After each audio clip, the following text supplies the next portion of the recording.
Hello Philippines, good afternoon. Once again, nandito naman tayo sa kanto ng Davao Beach Club sa DP Laurel. Ito na po, nagsing datingan na po yung deliveries ng Earthpel pala ito. Ayan o.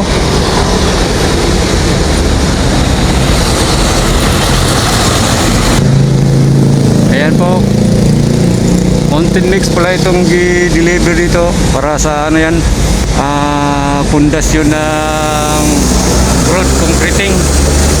Yan o, gina-prepare na nila, no? Unti-unti sila nag-prepare sa road concreting, no? Kasi tapos na yung ano doon parang natapos na yung pag-drain nila, pero actually hindi pa talaga yung natapos, kasi hindi pa yun nalagayan ng ano, ng poste. Preparation pa lang ito for road concreting.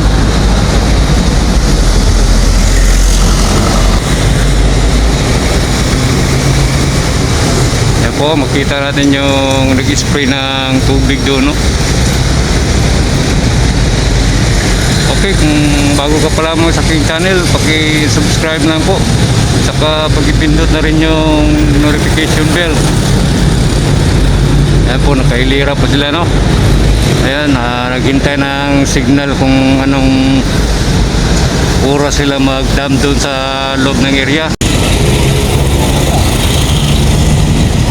Okay, binalikan po natin itong areang ito.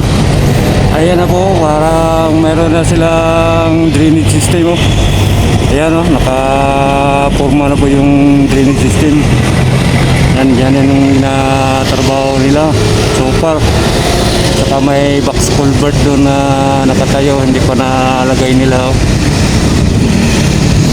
Okay, hindi tayo magtagal dito, punta tayo sa bilang area.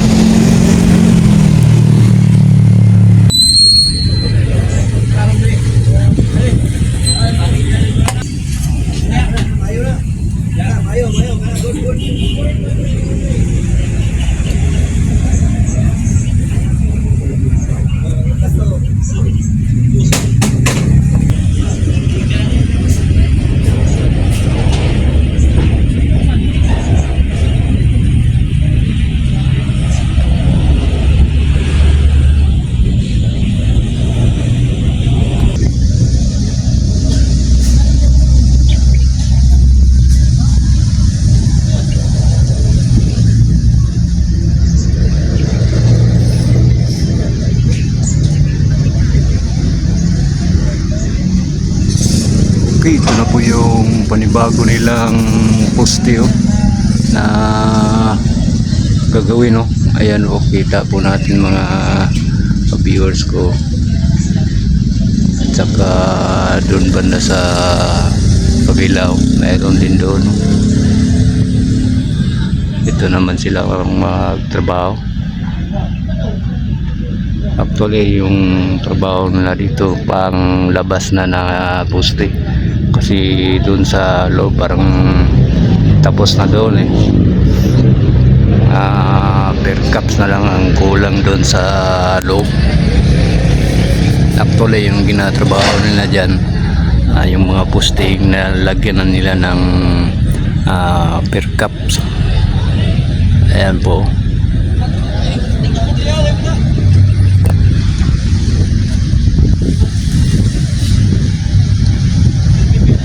Yan, no? Kita ko sa inyo, pero dito lang tayo kay hindi na tayo pasok sa loob.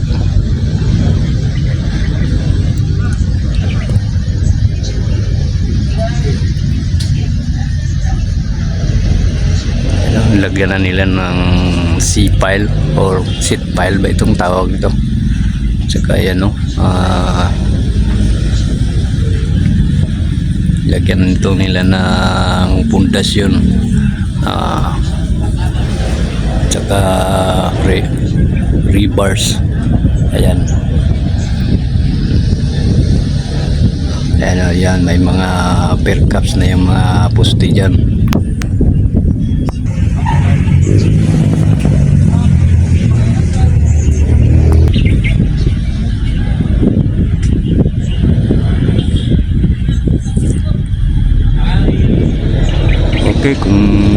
ka pa lamang sa aking channel, paki-subscribe na lang po. At saka paki-pindot na rin yung notification bell para updated kayo sa lahat ng videos kong gagawin. At saka makatulong na rin sa aking munting channel.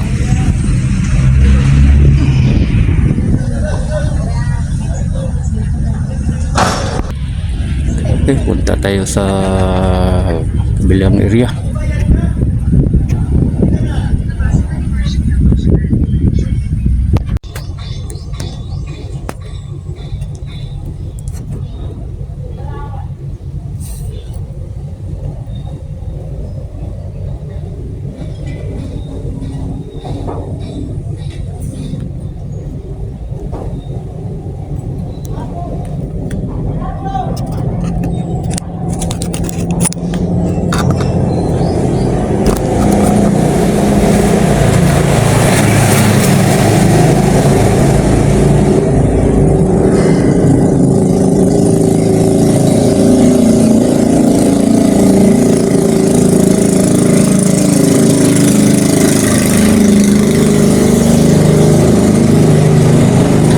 Ayan na po mga ka-viewers ko, nag-reverse na sila, no?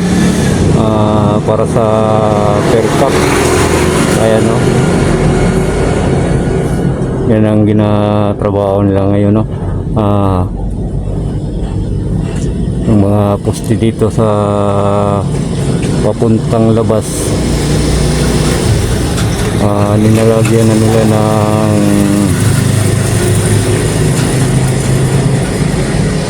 per cup. Kunti na lang ang walang per cup dito, at saka kunti na lang rin ang posting gagawin nila. Doon na lang sa kanto maggawa sila ng poste. So ito lahat yung poste dito, lalagyan na nila ng per cup. So yan na po, kikita po natin mga ka-viewers po.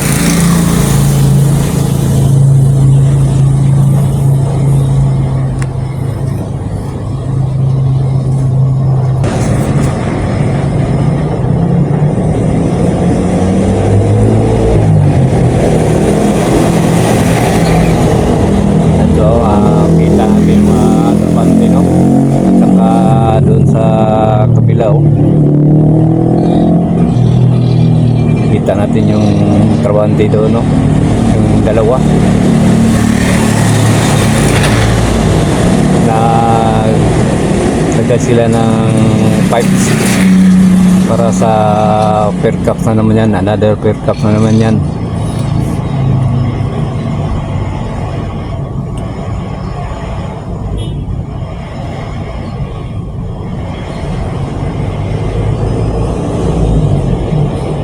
So itong trabaho nila mga nasa tansa ko lang, nasa mga 62% or 63 na.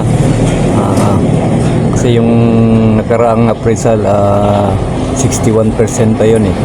And I think tanda ko lang yan na 62 to 63% na. Kasi marami ng per cups ang nagawa nila.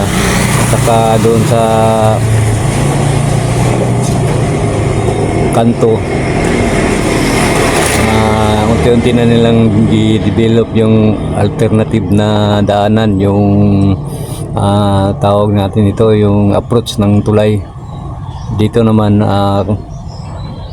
ito na yung ginagawa nila, no? Kasi dito maghiwalay yung tulay, mag-wide siya eh. May papuntang Sasa at saka Arcastillo, kaya ganyan ang posisyon ng mga poste, no? Ayan, no? Yun talaga ang design nila.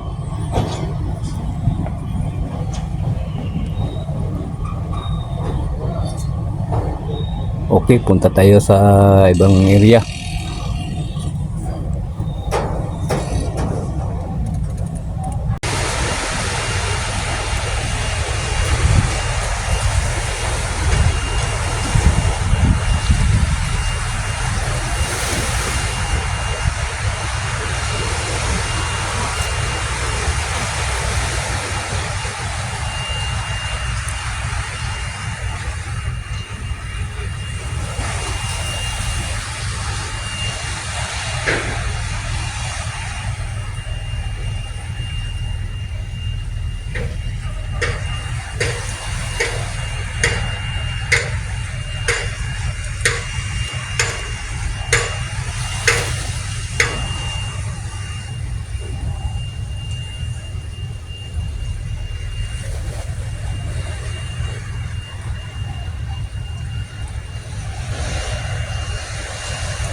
Okay, nandito naman tayo sa Davao Beach Club, no? Kuha naman tayo ng panibagong update sa ongoing Davao Samuel Bridge mega project.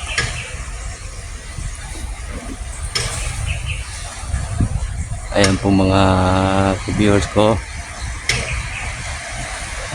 itong posting ito, ayan po, ayan, nabuhusan nila yung apat na dawil pero may natira pang hindi pa nabuhusan. Okay.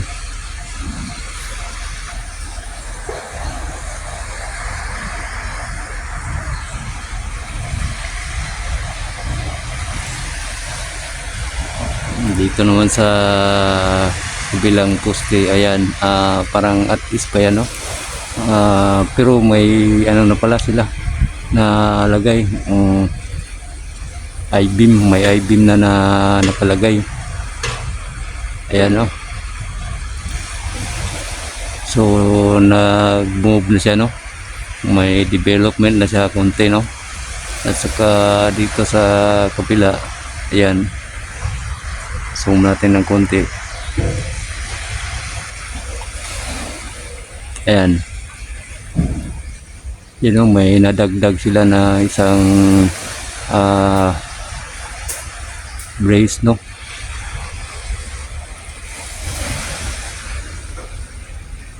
Yung form traveler, ayan, no, na nagdagdag sila.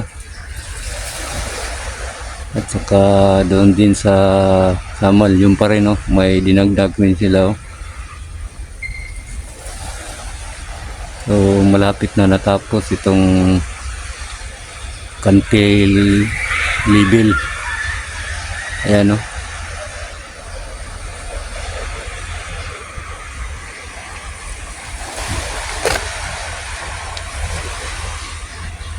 So ito pa yung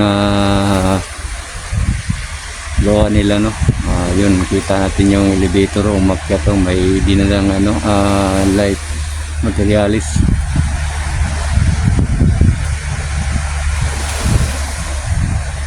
Bago ka pa lamang sa aking channel, paki-subscribe na lang po, isali na rin yung notification bell at saka like and share para updated kayo sa lahat ng videos kong gagawin at makatulong na rin sa aking munting channel.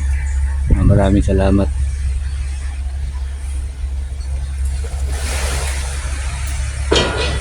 Ano, kita natin yung pundasyon ng poste, no? Yun, no? Napakatibay ng pundasyon at saka malaki yung pundasyon, no? Ewan ko anong sukat niyan, napakalaki, oh. Tibay na masyadong pagkagawa.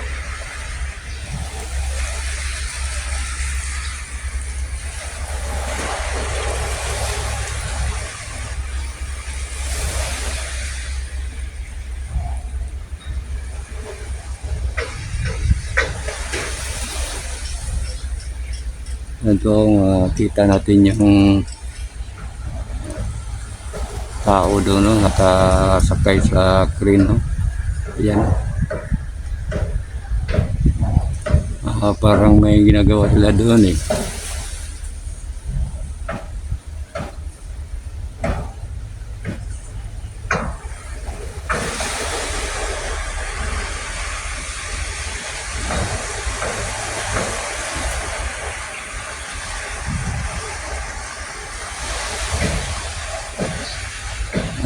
Dito banda,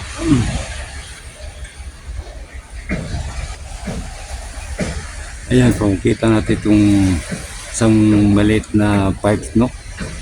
Parang binunot yata ito nila.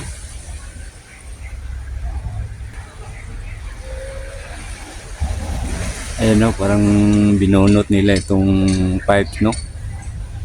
Itong nakarang araw, nakabaon pa yan, eh. Saka itong pangbunot nila, ayan, parang nasira yata yan, no? May dalawang tao nagtrabaho dyan, no?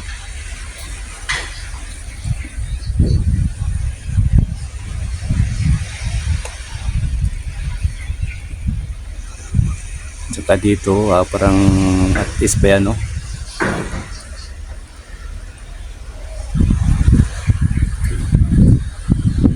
Yan, no? Parang artist pa ito.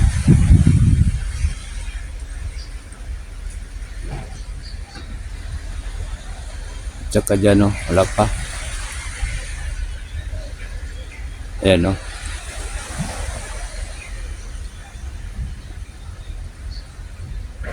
Itong makikita nating tatlong malalaking bore. Yan, parang bubunutin nila yan eh, kasi wala namang gamit yan eh.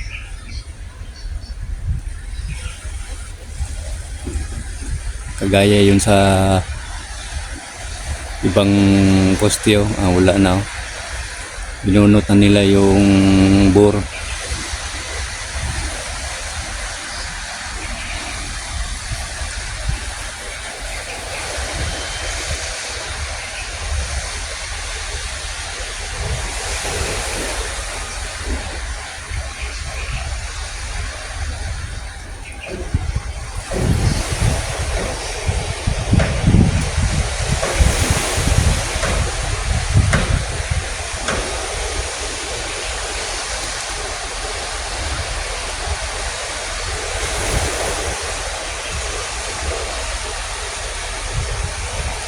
Parang anong dagat ngayon,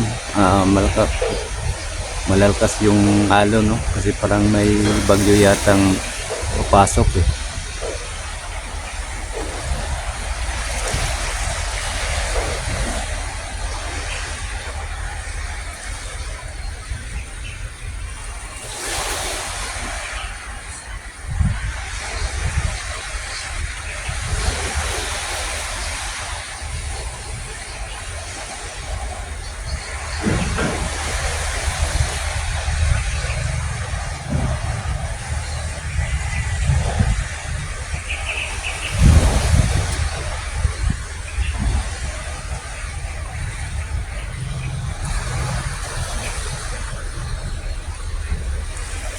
Ayan po, yung nakaraan na appraisal parang ano yun, 61% yung natapos nila. Sa ngayon, ayaw ko ilang percent na. Siguro mga nasa 62 or 63%. Kasi yung trabaho dito, dami ng mga trabante, no? At saka doon sa kanto, marami ng per caps ang natapos nila doon. Saka kunti na lang rin gagawin nilang pusti sa may dito banda sa may beach club.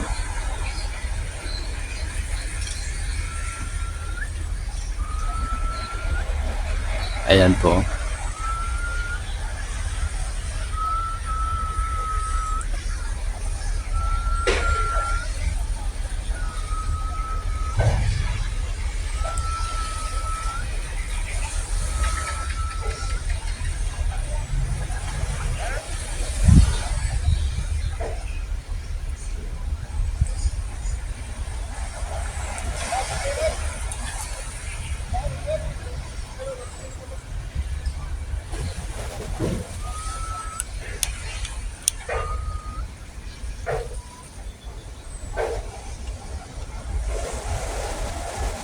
Ayun, kita natin yung mga trabante sa taas, oh.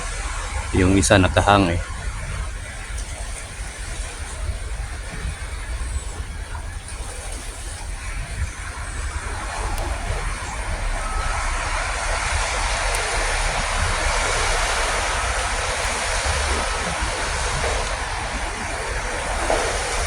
Okay, hanggang dito lang po tayo. Maraming salamat sa panonood niyo sa aking video. At sana nagustuhan ninyo yung video kong ito. Thank you very much. God bless you all.